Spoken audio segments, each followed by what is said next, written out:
ہوش رہے نہ مجھ کو کسی کا تیرا مگر ہوشیار رہوں۔ جب ہمارے نبی فاتحانہ 10,000 کا لشکر لے کر مکہ معظمہ کی طرف آئے اور قریب پہنچے تو ابو سفیان کو پتا چلا کہ بھئی محمد تو بہت بڑا لشکر لے کے آ رہے ہیں جس کا مقابلہ کوئی بھی نہیں کر سکتا۔ تو ابو سفیان نے ہمارے نبی کے چچا سے اس کی دوستی تھی، حضرت عباس سے اس کی دوستی یاری تھی۔ حضرت عباس نکلے تھے باہر، ایک جگہ مکے سے باہر پڑاؤ ڈالا، حضرت عباس باہر نکلے تو ابو سفیان سے ملاقات ہو گئی اور حضرت عباس نے ابو سفیان سے کہا کہ اب خیر نہیں ہے تمہاری، اس لیے کہ لشکر اتنا بڑا ہے کہ تکہ بوٹی کر دیے جاؤ گے اگر تم جھکے نہیں تو۔ کہنے لگے پھر کیا کریں؟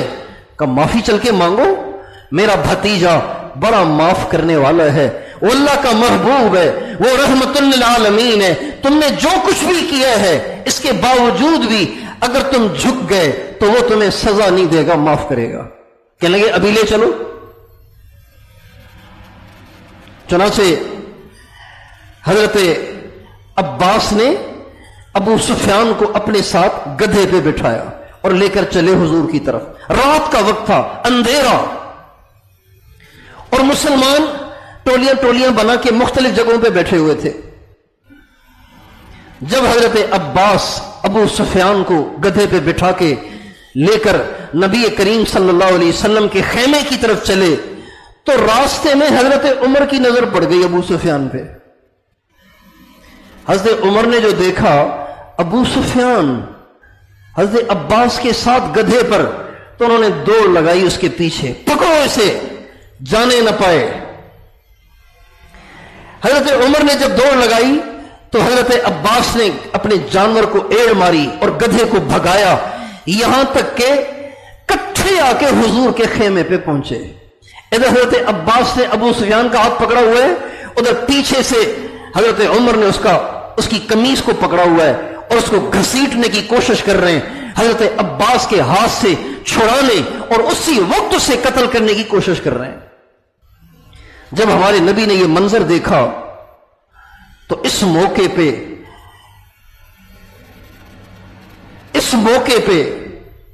ایک فاتح کے جذبات تو یہ ہونے چاہیے تھے کہ آپ حضرت عباس سے کہتے چچا جان اب آپ اس کا ہاتھ پکڑ رہے ہیں، اس سے پہلے اس نے جو ظلم ڈھائے ہیں وہ آپ کو یاد نہیں، آپ بیچ سے ہٹیں، عمر دیر نہ کرو، ایک وار سے اس کی گردن الگ کرو۔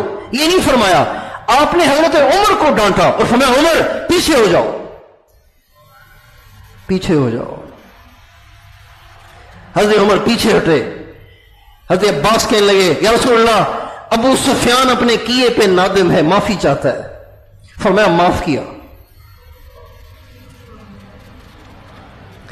حضرت عباس نے کہا یا رسول اللہ یہ اپنی قوم کا سردار ہے، یہ اپنی قوم کا سردار ہے، یہ چاہتا ہے کہ اس کو آپ کچھ مزید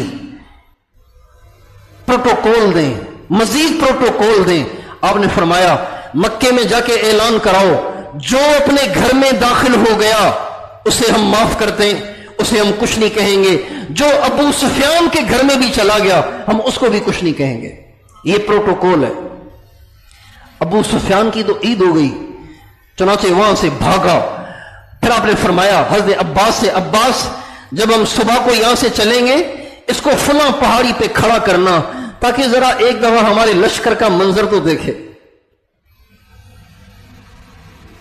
یہ جو دنیا دار ہوتے ہیں نا، دنیا دار ہوتے ہیں، یہ قبر سے، قیامت سے، جنت سے، جہنم سے کم متاثر ہوتے ہیں، یہ دنیاوی پروٹوکول سے زیادہ متاثر ہوتے ہیں۔ ان کو اچھی نماز پڑھتا ہوا کوئی نظر آئے تو ان کو یہ اثر نہیں ہوگا کہ یہ بڑا ولی ہے۔ ہاں کوئی اللہ والا کسی لینڈ کروزر میں بیٹھ کے آئے تو یہ اس سے زیادہ متاثر ہوں گے کہ یہ بڑا اللہ والا ہے۔ کوئی تہجد میں اٹھ کے رو رہا ہو اس کا ان پہ اثر نہیں ہوگا. ہاں اگر کوئی 4 گارڈوں کے ساتھ، چاروں گارڈوں کے ہاتھوں میں گن ہو اور وہ پروٹوکول کے ساتھ لینڈ کروزر میں آئے تو کہیں گے ہاں یہ ہے اللہ والا. چنانچہ ہمارے نبی نے فرمایا اس کو فلاں پہاڑی پہ کھڑا کرو. کھڑا کیا گیا. آپ علیہ السلام لشکر لے کر گزرنے لگے. آپ نے لشکر کے بھی چھوٹے چھوٹے لشکر بنائے ہوئے تھے. گزر رہے تھے گزر رہے تھے گزر رہے تھے گزر رہے تھے گزر رہے تھے. لمبا واقعہ ہے، یہ موقع نہیں. میں تو صرف 14 اگست کے حوالے سے چند باتیں عرض کرنا چاہتا ہوں. جب وہ لشکر گزر رہا تھا تو ابو سفیان اتنا بڑا لشکر اور اتنی بڑی عزت دیکھ کے اس کا منہ پھٹا کا پھٹا رہ گیا اور حضرت عباس سے کہنے لگا عباس تیرے بھتیجے کی بادشاہت تو بہت طاقتور ہو گئی ہے، تیرا بھتیجا تو اب واقعی بادشاہ لگ رہا ہے. تو حضرت عباس نے کہا تیری مت ماری گئی ہے، اب بھی تجھے بات سمجھ میں نہیں آ رہی. یہ بادشاہت نہیں، یہ نبوت ہے. نبوت یہ بادشاہوں والی شان نہیں ہے، یہ نبیوں والی شان ہے. چنانچہ اب ان ساری باتوں سے متاثر ہو کے وہ گھر گیا. وہ گھر گیا. جب گھر گیا اور گھر میں جا کے اس نے کہا محمد سے مل کے آیا ہوں، ایسا لشکر ہے، اتنی طاقت ہے، یہ ہے اور وہ ہے. جب یہ باتیں کی نا تو اس کی جو بیوی تھی نا ہند بن عتبہ کی بیٹی، وہ اس سے بھی زیادہ سخت تھی. ابو سفیان تو جو تھا وہ تھا ہی، اس کی بیوی اس سے بھی زیادہ سخت تھی. بعد میں اللہ نے دونوں کو اسلام دیا. جب اس نے ہمارے نبی کی تعریف کی، ہمارے نبی کی لشکر اور طاقت کی تعریف کی، تو ہند نے ابو سفیان کو مونچھوں سے پکڑا اور گھونسا مار کے اسے زمین پہ گرا کے اس کے سینے پہ بیٹھ گئی اور کہنے لگی بڈھے بڑھاپے میں آ کے اپنے دین کو چھوڑنے کے لیے تیار ہو رہے ہو اور تم محمد کے پیچھے چلنے کے لیے تیار ہو رہے ہو، تمہیں شرم نہیں آتی؟ یہ اس کی بیوی نے کیا. اتنی سخت عورت خاوند کو گرا کے اس کے سینے پہ بیٹھ گئی. اور پھر جب رات ہوئی، یہ تو سارا دن کو ہوا، جب رات ہوئی تو ہند نے سوچا کہ جب کوئی فاتحانہ آتا ہے تو ناچتے ہیں، شرابیں پیتے ہیں، عیاشیاں کرتے ہیں، رقص کرتے ہیں، گاتے ہیں، بجاتے ہیں. دیکھو یہ مسلمان کیا کر رہے ہیں. چنانچہ رات کے اندھیرے میں ایک پہاڑی پہ چڑھ کر، چونکہ بیت اللہ نشیب میں ہے، نیچے کی جانب ہے، پہاڑی پہ چڑھ کے اس نے دیکھنا چاہا کہ دیکھوں کہ آج بیت اللہ کا منظر کیا ہے، اس لیے کہ اتنا بڑا لشکر آیا ہے اور اس نے مکے کو فتح کیا ہے. تو کہتے ہیں جب ہند پہاڑی پہ چڑھی اور پہاڑی پہ چڑھ کے اس نے بیت اللہ کا منظر دیکھا تو وہ منظر دیکھ کے اس کا کفر پاش ہو گیا. اس نے دیکھا تو یہ دیکھا کہ سب صحابہ بیت اللہ کے پردے سے چمٹ رہے ہیں اور رو رہے ہیں. کوئی سجدے میں ہے، کوئی قیام میں ہے، کوئی رکوع میں ہے. تراہم رکعا سجدا یبتغون فضلا من اللہ ورضوانا.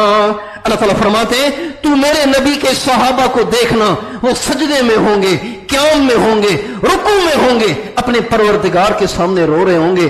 جب سب کو عبادت میں دیکھا، روتا دیکھا، ہاتھ اٹھائے ہوئے دیکھا، بیت اللہ کے پردے سے چمٹا ہوا دیکھا، تو ہندا کہنے لگی یہ لوگ ظالم اور ناحق نہیں ہو سکتے. چنانچہ وہ بھی کلمہ پڑھ کے مسلمان ہو گئی.